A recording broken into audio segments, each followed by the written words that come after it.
झारसुगुड़ा रही गए सब मंदिर नहीं बुलले चलवा कहीं। सो हेलो गाइस, जय श्री राम। तो आम पूरा फैमिली बाहर जाइए माँ को दर्शन करवा लगी जेनटा कि बनी आम झारसुगुड़ा चौकी पड़े ठाने।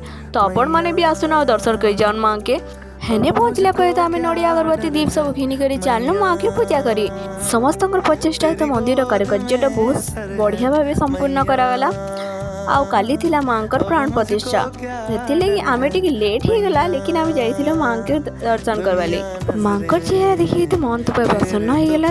मंदिर भीतर के ढुकला पर जेन शांति थिला है मंदिर भीतर एंता लगुला जेनता कि है नहीं रही थे। मंदिर गोटे प्रतिष्ठा कर बहुत सारा कार्यक्रम थी आम कलश बहुत दिन हो जाता न।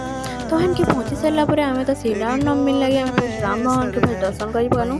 फिर ब्राह्मण आगे कि आम आम सब पूजा सामग्री दे कहलु जो दुर्गा माँ को भलसे टे पूजा करदा। से भी बहुत सुंदर भाव पूजा कले। मंदिर भीतर जहाँ दिया जल मना कर तो माँ घर यहाँ पलैसे बाहर माँ को पूजा कर जेहेतु मंदिर प्रतिष्ठा कराला माँ तो बहुत सुंदर भाव यज्ञ कराला आ मंत्र मंदिर मुखरित होता। आम निजर माँ देवी माँ प्रसाद छड़ा कैसी प्रसाद भी भल लगे। तो इन प्रसाद खिचड़ी बंटा होता बहुत बढ़िया भी लगता से खिचड़ीटा। हाँ तापर आम बाहरी जाइए घर लगी जेहेतु मोर भिडियोटा भल लगा लाइक निश्चय करेंगे। Bye bye, good night.